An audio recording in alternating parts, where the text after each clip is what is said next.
All right, I have a couple minutes until 5, and we're going to wait just a little bit like we usually do to make sure everybody can get in. I see people are coming in here pretty quickly, so welcome to everybody who's already joined us.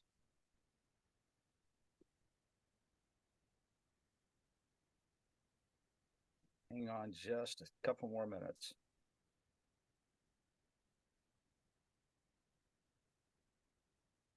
While we're waiting, Daryl, what's going on in your neck of the woods? How's the weather in? It is cold and cloudy and gray. That's Pittsburgh in a nutshell, right? That's our we get 8 months a year of cold, cloudy, and gray. So if it's not snowing, I'm a happy guy. Well, there you go. It's a good day then. No snow. Yeah. Well, here it's in the high 50s, so I'm not going to complain, but it's also gray. The getting dark at 4:30, 5 o'clock, going home, driving home in the dark, that's kind of the tough thing to reconcile. Your whole day's gone.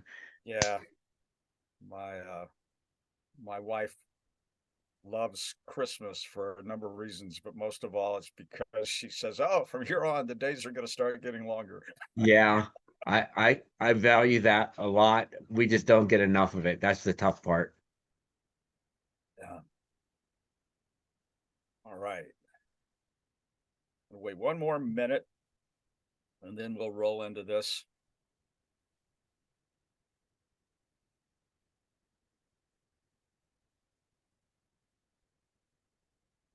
See a few names I recognize.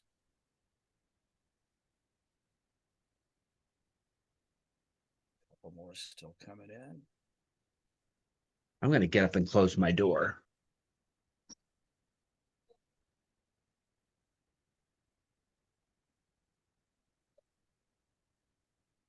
All right.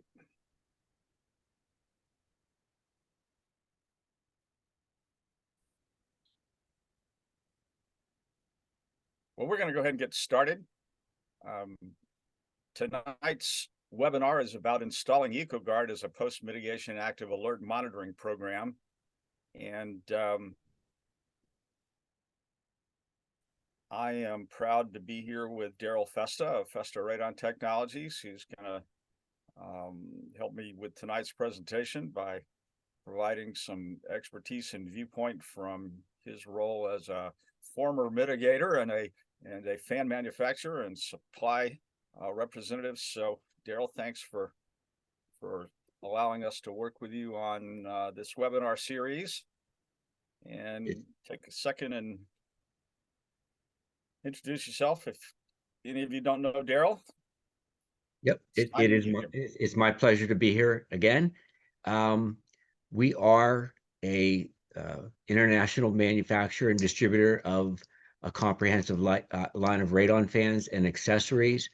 I started my life in radon in 1996 as a radon mitigation professional, and so I did what these folks do every day and learned a lot and enjoyed that part of my life.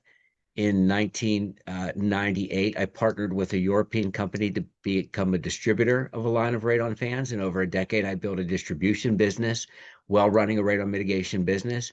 And in 2008, I bought the manufacturing end of that business from the company in England and moved manufacturing here across the ocean.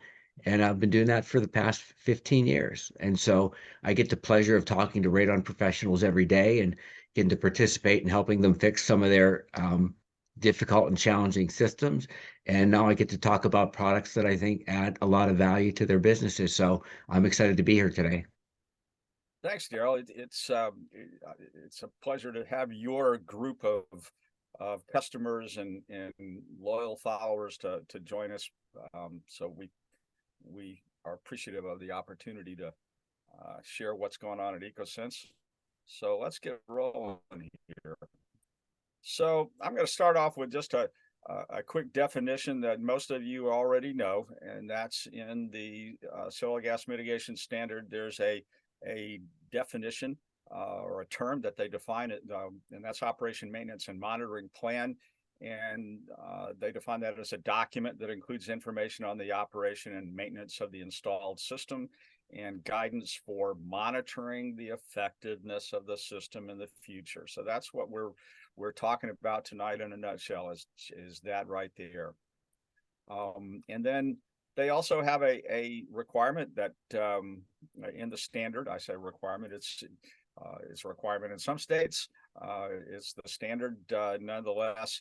And it's a little controversial with some folks, and I would say for good reasons, because typically this active notification requirement has involved a pressure sensor.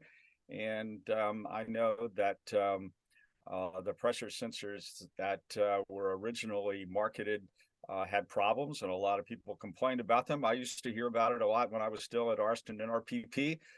So I'm aware of that, but just wanted to remind you that this particular part of the standard discusses a monitoring mechanism that actively alerts the occupants in the event of fan or mechanical failure. And down there at the bottom, the one that means the most to me is notification by telemetric means, such as by email or electronic communication, because I think most of us despise audible alarms. We all have probably experienced one time or another where the smoke alarm went off when we're cooking, and the simplest thing to do was to take the battery out, and then we forget to put it back in, right? So I think telemetric means, as they describe it in the standard, is a better way to go if you're going to do this. So as we talk about devices that are, that could be used for this, I just want to make a distinction that not everybody's aware of, and that has to do with the type of device that you would install for a consumer. One of them is actually an electronic integrating device, and the other one is an actual continuous monitor. And the distinction has to do with the sensor counting efficiency, sometimes referred to as sensitivity. So an electronic integrating device doesn't gather enough counts in a single hour to be able to report a 1 hour reading like your professional monitor. So what it does instead is it provides a rolling 24-hour average. So any data that it collects, any counts that it collects during the current hour are added to those counts that were collected for the previous 23, and then it reports the average for that 24-hour period. Whereas a continuous monitor is going to record individual 1 hour readings, as well as the average for, say, the day, the week, the month, and the year. So to be clear here, the only one of these devices, or the only manufacturer that provides a continuous radon monitor for what has been referred to in the past as consumer devices is Ecosense. The other devices are actually EIDs, and what I really just want to accomplish in this presentation is have you see the difference, not necessarily to make a claim one way or the other. I think when you see the difference, you can make up your mind about what you prefer. So the news that I'm really proud to announce is we had people for some time tell us at Ecosense that, wow, wouldn't it be good if you could just go ahead and get your EcoCube device approved? And we didn't do that, obviously, to begin with, because it's cheaper to just buy another one than it would be to recalibrate it. And they were targeting consumers, homeowners, and to put that kind of burden to have them calibrated all the time on a homeowner is not something that they would be too keen on. But we went ahead and got 2 devices recently approved that are based on the EcoCube technology. And the one we're talking about is the one we refer to as EcoGuard for doing long-term monitoring. And I'm just going to go ahead and assert that this kind of capability is a better fan pressure alert, if you're going to have one, than a pressure sensor. And I'm curious to hear what Daryl has to say about that as well. So I'll pause here. So I love this idea, right? It's far more valuable, right? If you're going to have an active device monitoring a system performance, to actually be measuring what we're solving, right? So my argument has been that a fan cannot have pressure, or a fan can have pressure and be functioning, but still have elevated radon, right? And I believe that this standard or this requirement is modeled a lot after vapor intrusion and VOCs like methane and things like that. And we actively monitor those types of issues. The active monitor measures what we're fixing. It measures methane or CO or CO2. And so I think logic says if we're going to invest in an active alarm, whether you're doing it because your state requires it or you're doing it because you're adding value to your client, and you're choosing to do that, to offer them the ability to constantly monitor the radon levels in their home to ensure the family's safety, that's clearly going to state to them that there's a value in that. Monitoring the pressure of the radon fan, I'm not sure many are going to see, any added value to them or their family for that, because it doesn't tell anything about their safety or if their system's functioning properly, as far as reducing radon levels. And so to me, this has been the logical solution all along. And that's why I love that you've gotten it approved and that you introduced this concept or this idea, because I think it was necessary and the logical step for us as an industry. Well, yeah, what makes this possible is the fact that the sensor inventor that developed the sensors that we're using at Ecosense, our sensors, to be able to come up with one that is so sensitive, has such a high counting efficiency for such an affordable price, and that's what makes this an alternative that we just didn't have a few years ago. So I too am excited about the possibility of what this brings us. So I'm going to take just a minute and kind of show you some examples. And I know Daryl's seen these kind of charts, for years, but this is just a house in close to where I live. In fact, it's one of my daughter's houses, and the pre-mitigation test results were 5.1. And a system was installed, and we put in an EcoGuard monitor and began to monitor it between the end of August and the end of September this past year. And you can see over on the left where we were wanting to see, well, just how well would it track if the system were to shut down. So you can see here on 9/4, the system was shut off, and it didn't take long at all for the radon to shoot right up to, almost 5 picocuries per liter.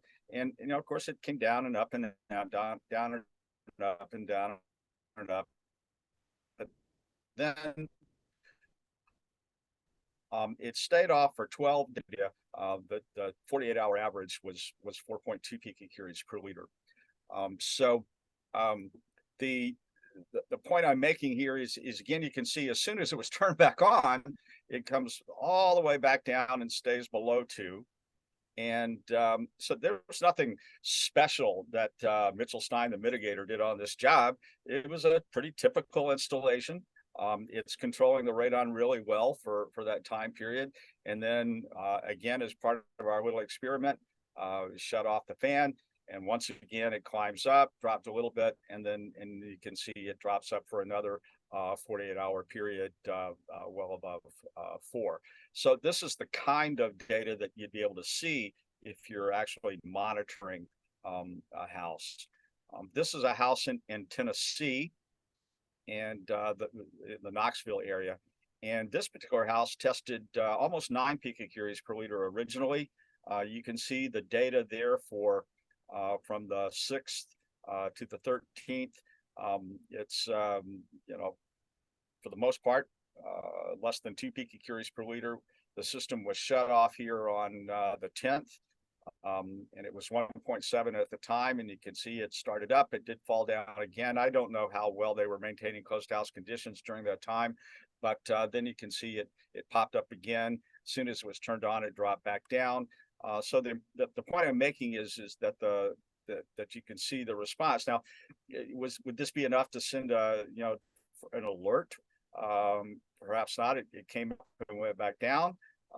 But to be able to have the data to look at in the event it did stay up there for, you know, a good period of time, is the important part. This is the same house that's showing a graph that began when the system was installed. So this particular mitigator has been installing these even before we got them approved as part of his mitigation systems. So he incorporates the unit price for the device into a system price, sells them on how he's going to stand behind his work and monitor it after that. And you can see that as soon as it was installed, they were able to watch, as he did, the radon come down. And all that time it averaged 1.7 picocuries per liter. The little part here where it you know, started up on the end was about where we you know, the 10th there was about where we started the experiment where the system was turned off. And this was the one that I wanted to show you, that kind of just explains the difference between an EID and a continuous monitor. So this was one of my other daughter's houses. That's not too far from me at all. It's almost around the corner. And the original results there were, I think, around 5.5, somewhere in there as well. They weren't too elevated, but you can see that the radon system that was installed, you know, is keeping the radon concentration very low until the system fan was turned off. Now, to show you the difference, the orange graph is an Ecosense monitor. The blue graph is an AirThings wave.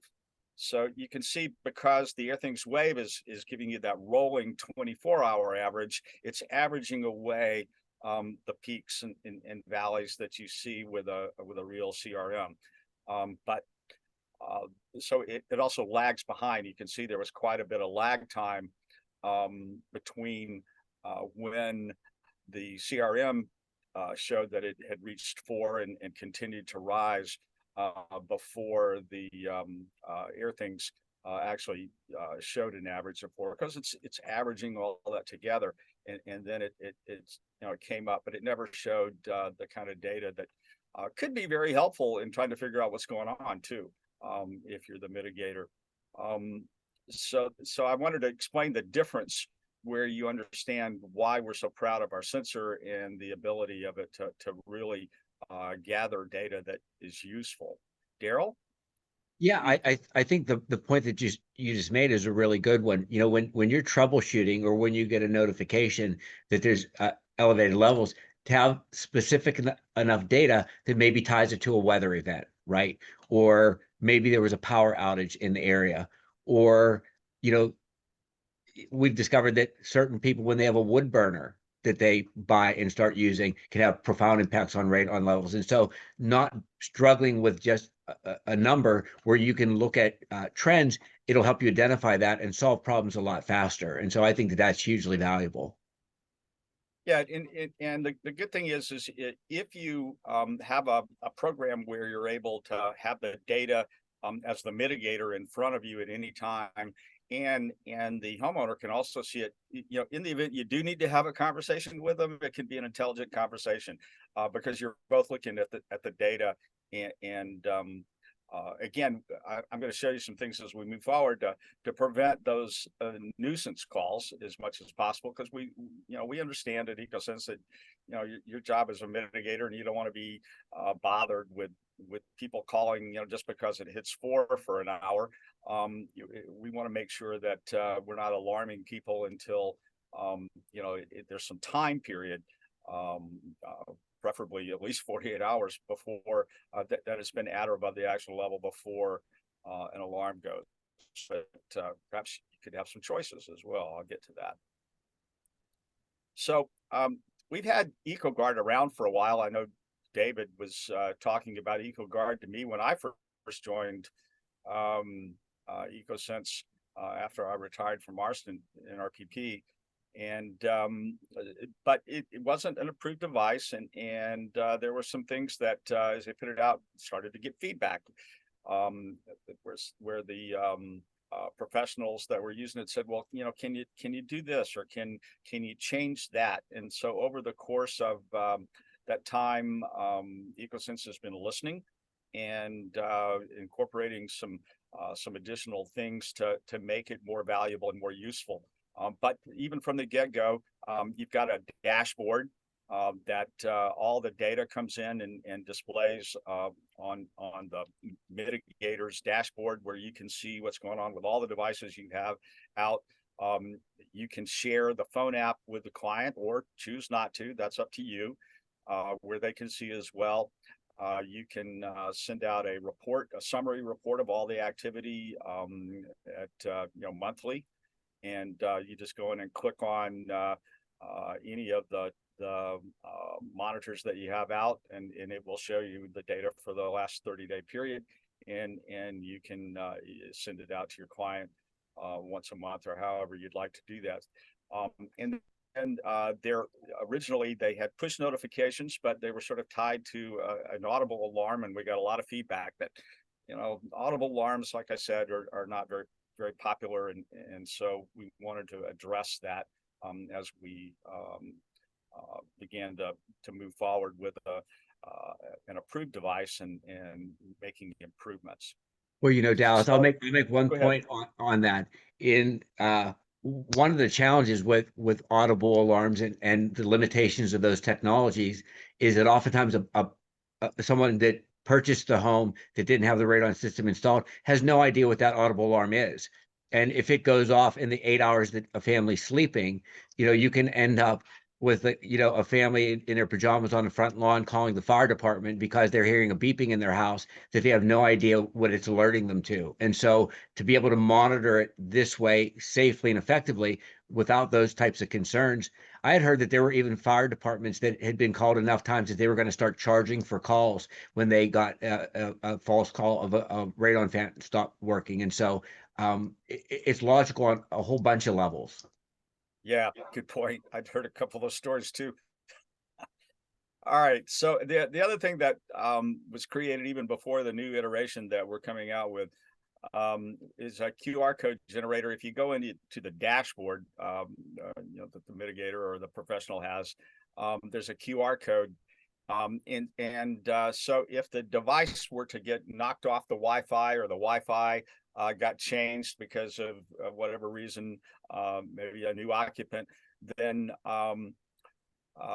they can scan that QR code. We've got clients who are making little stickers with that QR code and putting them on the pipe. But you can also email it to them again. But if they have that, then they can download a little, I don't know, I guess the term is a little applet that will allow them to go in and reset the Wi-Fi without getting into your dashboard data, because it's set up on your account as the professional, but it keeps you from having to go back to the property to get that done. So that was actually some suggestions that we had early last year, and we got that done. And we've gotten some good feedback on how handy that comes in. So the next thing that I want to talk about is what we're doing to improve, and we're going to be coming out with this. I'll give you a little preview. We're going to be coming out with the new version of this after the first of the year, which is coming fast. So one of the comments that we got is the regular EcoCube app shows the current radon concentration up at the top.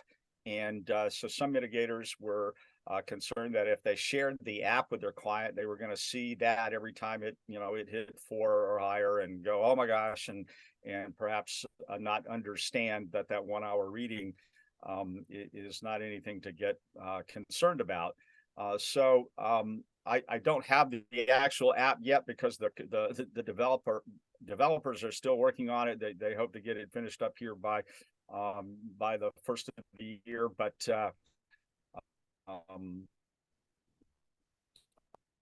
what we're doing is we're going to put up, so that will be the prominent displayed number where when they look at their app, they can see what that is and not react to that 1 hour reading.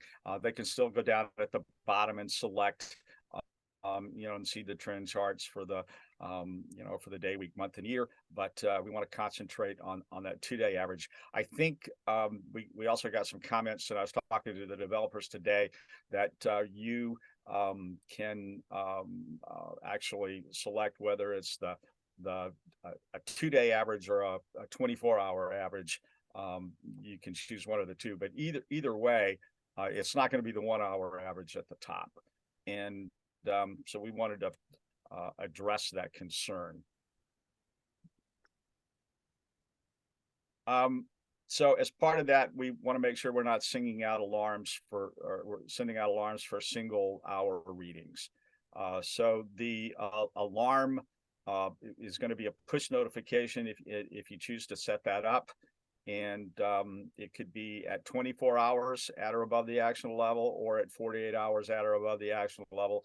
I have to tell you, I'm not positive. I was trying to find out today, but the developers were tied up whether there's going to be a choice or you just select one or the other. But we wanted to make sure that we weren't,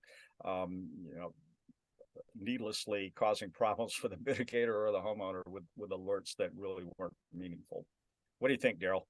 I think that's probably the feature that adds the most value as far as what is going to be the perception of the mitigator, right? Because you do have some customers that are watchers, and they look at an old-fashioned type of radon monitoring device nonstop and get alarmed. And so by having that integrated average, they don't have to have the concern of the false alarms and the false calls and things like that. And so I think it would solve, for the most part, the concern that would prevent somebody from using this, and it seems like it's been addressed pretty effectively. And so I think that just my perception as someone that did that for many years, that would have been my number one concern, and I'm impressed with the solution. Yeah, so you still have the hourly data to look at in the event that you need to go over something with a client, but it's not going to be prominently in their face. So that was the intent. So I'm glad for the good feedback. We've been trying to collect as much input as possible before we roll this out. Another feature that we've added is the ability to put in metadata that you don't have with a regular EcoCube. Things that will be important. Is our mitigation system installed? Which, if you're monitoring a system, that would be yes, obviously. But perhaps somebody is installing this. We've had conversations, and we have several clients who are not mitigators who like this service because they're promoting it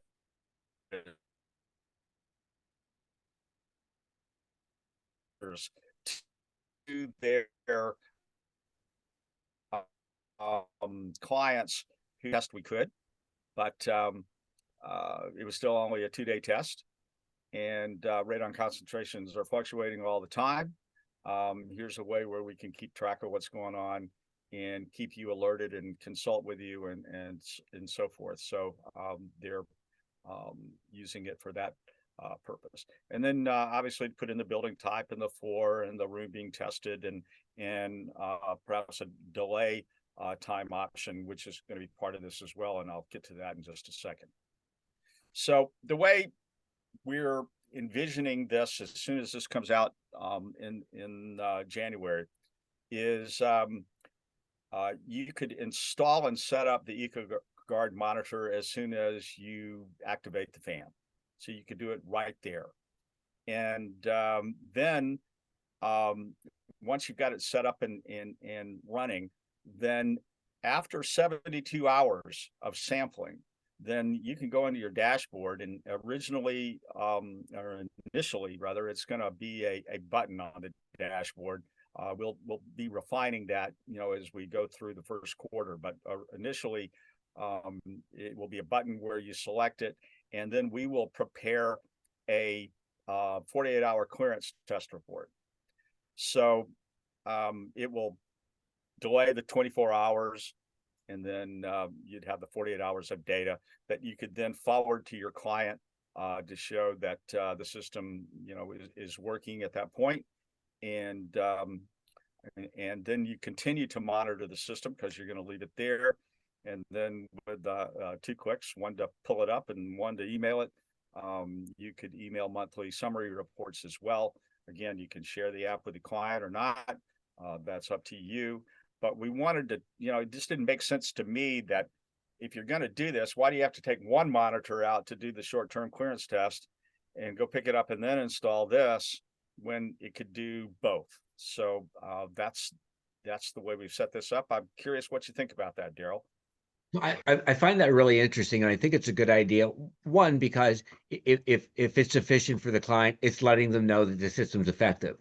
But even, equally important, if it's for a real estate transaction and they're going to bring in a professional tester afterwards, they're assured, or you have the confidence that your system's working and they're not going to spend the money to test and still have elevated levels and they'd be unhappy that you have to make changes and then them come in and test again. And so when you have the level of confidence after this is installed and it's working, they can feel free to go ahead and independently test it, and they're going to get the value for their test without wasting when some adjustments need to be made to the system. Good point. Yeah, and something I didn't share with you, in addition to getting this device certified, Ecosense got approved as a lab. So in this program, we'll be operating as the lab, like the charcoal lab. So we're going to view the data. We've got some AI and computer algorithms that'll look at data streams to see if there's anything, any anomalies that might indicate the monitor malfunctioned or there was some weird event. And if that happens, then we'll flag it and take care of it. So I wanted to let you know that as well. So then the next part of the equation is, well, if it's an approved device, what about calibration? Well, my point on this slide is, if you're monitoring a mitigation system, then you're not doing a test to determine whether the house should be mitigated or not. That was already done. The intent here is to monitor the system where you, as the mitigator, can stand behind your work. It's a quality assurance type of feature. It gives confidence to your client. And again, if there is an alert, then there's going to be an investigation and the conversation to see, well, what's going on. And so it's not like there's going to be a knee-jerk reaction of, oh, we need to go do something just because of that. It's to help protect your clients, where they can have peace of mind, which is why we're finding so many, particularly younger and maybe a little more affluent homeowners are wanting to pay for. So the way we're approaching this is every 2 years, when it's time to do that 2-year test, that you, as part of your program, your monitoring agreement and service agreement, you could come back out to the property and either cross-check it with a recently calibrated device of some sort, replace the monitor with a new EcoGuard device, or replace the monitor with another one that's been returned and recalibrated. So we're going to be, we're already making plans to have a calibration center of our own at Ecosense by sometime next year. We're hoping maybe by third quarter. And so we can recalibrate, and we'll have those available as well. Daryl? Yeah, I mean, I really like that idea, and I like tying it into, I think the natural progression for our industry is for Radon professionals to have revenue streams for maintenance agreements and added value, and not to be a one-time relationship with their customers, but to have an ongoing relationship. Just like your alarm company, if you have a security system in your home, it's an ongoing relationship, and Radon is something serious enough that I think people would be very receptive to the idea that this shouldn't be one and done, that you continue to ensure that this works, and that I have an ongoing relationship with you. And I don't think that there would be a whole lot of pushback in, having a pay for service where this is tied into your relationship to that homeowner and to the system that's installed in their house. Okay, so, I have a slide that didn't show up. All right. So let me go back to this. So what if you could routinely add monitoring to your OM&M plan and get paid extra for it? So that's the gist of what I'm talking about tonight, and why I'm glad Daryl's here to offer his feedback and input. So let me share with you what we're doing. These new NRPP approved EcoGuard units with the new features I've been talking about will be available to ship before January 26th. I'm hoping it's sooner than that, but certainly by then. So for orders of less than 20 units, then the price on those is $129 each. There is a $399 per month data service charge, but only on activated units. So let's say you bought 20 of them and you only had the first 2 out, you're not getting charged anything for the ones that are not activated. If somebody decides, well, I want to cancel my service at some point and it's no longer activated, then you don't get charged for it. So it's only for activated units. If you're interested in bulk orders, which we've got people already that are been using the older units, that may buy them 20 at a time or 50 at a time, a couple that are doing it 100 at a time. So we can give you a quote for bulk orders. If you'll email David, then he can take care of a pre-order if you'd like to get some of those that are first coming in there in January. Because we're really proud that Daryl is working with us to get the word out on all of this. If you mention Festa when you call him, then you can save $5 on each device on an order of 10 or more, and we'll keep that on until Christmas morning. How's that? And then finally, I want to put this up, and Daryl,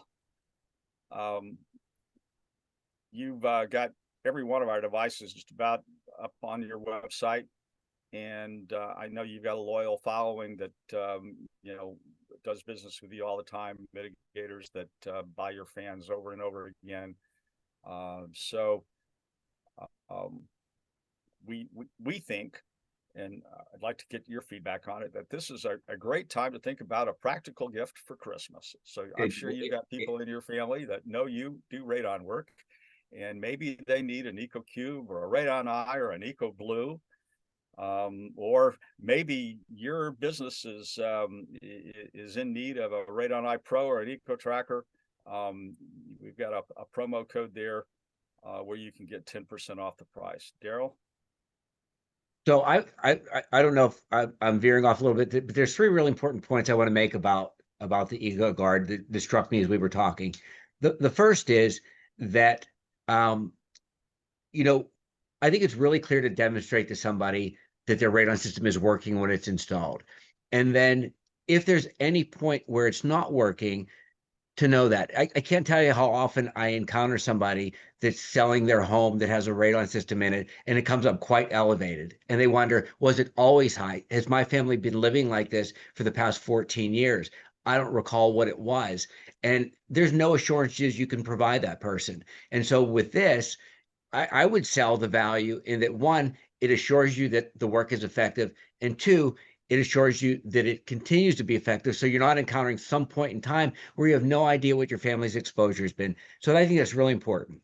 The second thing that's important is if somebody makes a change to their home without even considering it might affect the radon system, in addition to the home, a change in the HVAC system, even change in the geography in the area, the installation of a wood-burning stove, it could provide an opportunity for the mitigator to go and do work and address the change to ensure that their system continues to work. They don't have any culpability, and it's not their responsibility that addition wasn't there when they installed the system, but it allows them to ensure that the house is still safe.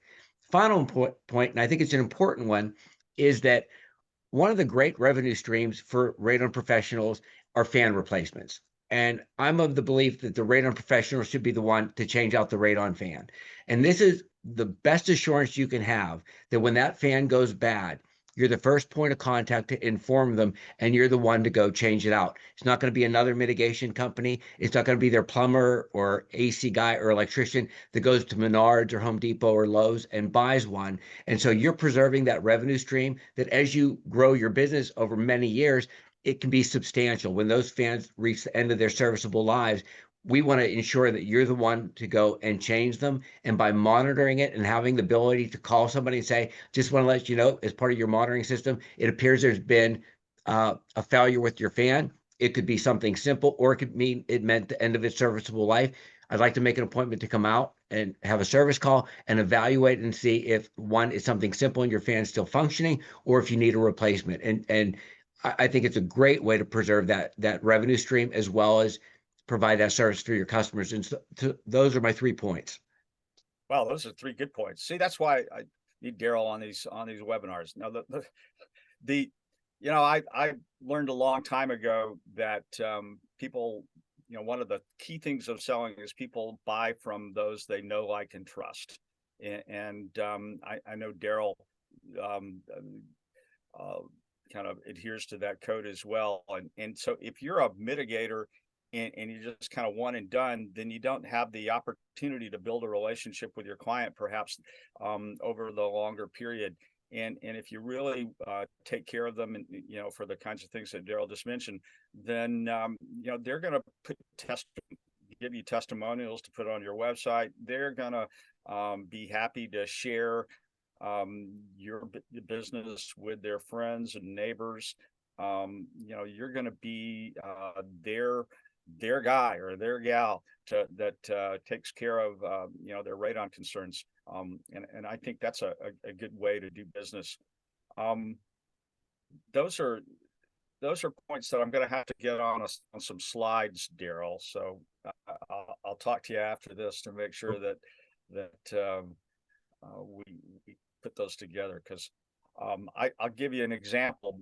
In my house, I live in a townhome condominium, and I've been at this a long time. I tested this place. I've been here for 25 years, and I've tested this place for radon so many times I can't count.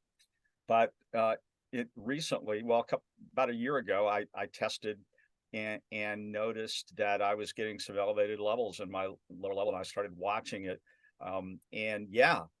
It's changed. And I was trying to figure out, well, what happened? And then it dawned on me, I changed out my heating and air conditioning system. It's completely different than for all the years. It's all brand new. So now, I had to go look and kind of see what they did. I didn't pay a lot of attention at the time, and I've already discovered a couple of things I'm going to have to fix.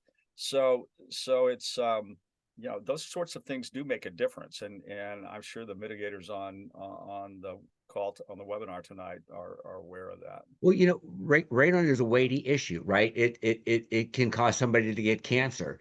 And I think it's logical, and people would understand the importance and value of continuing to monitor that it's working and it's functioning.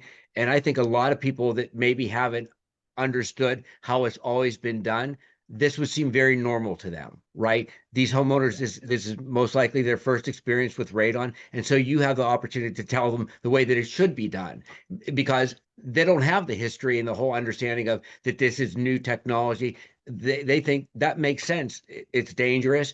You put a system in, you're going to monitor to make sure it continues to work. And so I don't think it's a particularly challenging sell to make, with the understanding that they're looking to you as the expert and what should be done and what's normal, and you can make this their normal. Wow. Well said. All right. So we spent about 45 minutes, and we have David, who is with Ecosense and at our office in San Jose, and he's been monitoring the chat and Q&A. So David, why don't you show your face and let me know if we got any questions or anything we need to bring up before we conclude tonight. Yeah.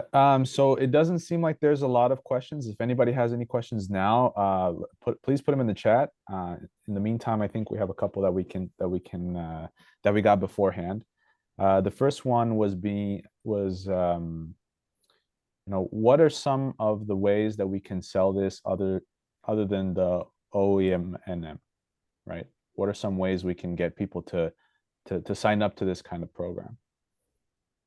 Daryl, I'll let you go first. So again, I don't think that this should be necessarily viewed as a requirement or mandatory. I think it's just sensical, right? It makes sense for a business, one, to add value, two, to set themselves apart, and three, to protect the people. I mean, I believe that the overwhelming majority of us do this because we care and we want people to be safe. And I know that most of the mitigators I talk to want to know if their system isn't working and want to know if there's a problem that should be addressed. And so I just think that should be a natural part of every radon system. And I have to say, I'm so impressed. I think technology wise, our industry has experienced more in the past 3 or 4 years with these types of devices that can revolutionize a business that has really been pretty stagnant over. I mean, radon really hasn't evolved a whole lot in the past 30 or 40 years. Systems are very effective and they do what they do. But this kind of takes it to the new level. And as I was saying at the end, gives us the opportunity to re-educate and represent how it is done and how it should be done as far as an ongoing monitoring partnership and relationship with the homeowners. Yeah, we get a lot of traffic on our customer support and a lot of comments for, questions from consumers and comments. And I was getting off a plane. I may have told this story last time, but I was getting off a plane recently and I got a text just as I was getting off. And it was from someone I didn't know in Utah who told me that he had stage 4 lung cancer. And he wanted to let our company know how much he appreciated the EcoCube devices and that he's on a mission to make sure everybody knows about them in his community. And so we were actually talking with him today, some of the outreach things. And he's, he was at the cancer, Huntsman Cancer Center while he was on the call with us. So he's going through a lot. But because he's and you've probably talked to others, I'm sure, it's a serious thing when you realize, wow, if I'd have known. And so the last thing we want, in my opinion, is it's one thing. It's bad enough when somebody just didn't know enough to test or didn't pay any attention and they never tested their home. It's something else when they actually did the right thing and tested and had a mitigator come out and fix it. And then maybe it didn't work because, or it quit working at some point and they had no clue. Yeah, I was saying the exact same point. I mean, it's tragic when somebody gets radon-induced lung cancer. It'd be exponentially more tragic if they had a mitigation system and ended up getting lung cancer. And so, that alone should be compelling both to the mitigator and to their potential clients that would understand that. I mean, when they understand why that mitigator is there to help them and the lengths that they're going to go to ensure their family's protection long term, there's a lot of value in that. Yeah. So I guess to answer the question, I would just, suggest talking to your clients, build a little rapport and talk to them. And, some people are not going to do it and that's okay. But those who decide that they'd like to have the service, it gives you an opportunity to stay in touch with them and them an opportunity to really see what's going on and thank you for the service that you provide. All right, awesome. David, what's next? Great answer, guys. So this next question is from our good friend, Glenn Steers. He asked, would the mitigator pay the monthly cloud fee or pass it along to the customer? Good question. I guess that's a business model decision. The mitigator would pay it and then they could pass that on with a markup. I know a number of mitigators that I've spoken with that are doing this already are sort of putting the price of the unit, onto their mitigation quote, either listing it out or not, and then they give a per month or a per year, depending on what's easier and how you'd like to market it. We certainly don't have a specific formula. I think it depends on how you would like to do business, but Daryl may be a better one to answer that question. So again, my thought naturally was that this is a value added service that you sell to them, and that for as economical as it is, and I think there's obviously room for it to be a revenue stream for the mitigator, and that should be a natural approach to it. And I think the overwhelming majority of homeowners would certainly be willing to take on that small charge every month for the protection it's offering. And so I think the mitigator would definitely pass it on and make a margin on it for the effort and the involvement that they continue to have with their clients. Okay, great. We got another minute or two. Great. So then I guess the last question in that same vein is like how much would you charge? Because it looks like the $4 per month times 12 plus the unit price is about 177. Any ideas on what kind of pricing point? If not, obviously people have to come up with their own, right? But for any ideas and stuff like that. I hate personally to talk about what the price should be. I do think that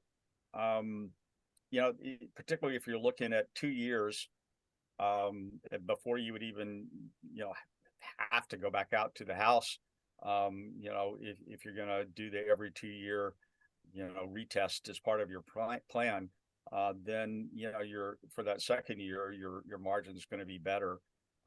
If you can, I think it would depend on whether you're doing this as part of a mitigation, which is primarily what we've been talking about, part of a mitigation service and monitoring agreement, or whether you're doing it as a for like a home inspector that's providing it as a service beyond just that test that they did for a couple of days when they purchased the home.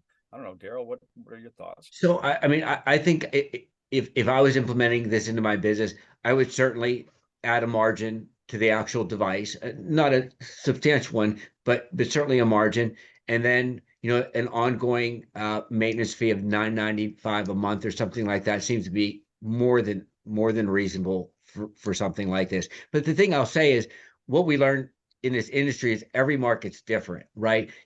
What they get for a mitigation in Minnesota could be dramatically different than what they get for a mitigation in Ohio. And so I think they're going to have to test their markets, and they're going to have to feel their way through it based on what their personal experiences are. I think the bottom line is that for the way that Ecosense has this structured for the cost of the device and the monthly maintenance, it's certainly a profit center regardless. It's just going to be how much of a profit center it's going to be. And as you accumulate more and more of these out there, clearly the benefits are going to increase exponentially.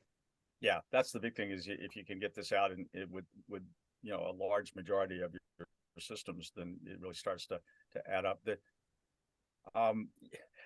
Yeah, you made a good point about it's different in Minnesota than it is in perhaps Western Pennsylvania, but it's also it could be the neighborhoods that you typically service. I mean, if you've got a really affluent clientele, then looking at costs are not such of a heartache for them.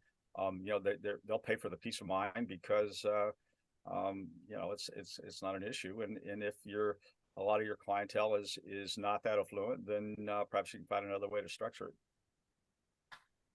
All right, Great. David. Okay. It looks like that's all the questions. So you guys can take it away, close it up however you'd like. But there doesn't seem to be any more questions. All right. Well, I want to say thank you very much for joining us, and Daryl, thank you for allowing us to work with you and access to your followers and customers. I'll hand it over to you to close this out. Yeah, so I would finish with one. It was a pleasure. I really do like the product a lot.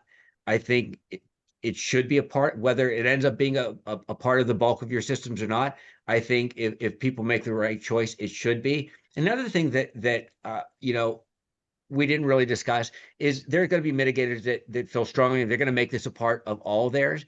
But I also know that a lot of consumers like choice, right? And so you can propose a system without the monitoring, and then you could say we also have a plus program or a gold standard program where we will come in and continue to monitor this for you for this cost added in. And so you're giving them the choice. And I think you probably will find a lot of them select or elect to go with that. And so if you're not comfortable building it in price wise to all of your systems, I think offering it as a service or a second proposal is a great idea. And the other thing that does for you psychologically is instead of making it a choice between you and another mitigation professional, perhaps it's a choice between the two options that you offer them. Very good. Great point. All right. Well, thanks again. And keep an eye on your email and our website, because we'll have another webinar just as soon as we come up with a topic and announce it. David's probably already got it ready for me. All right. All right. Good night, everybody. It was All right, fun. thank you, everyone. Thank you. Take care.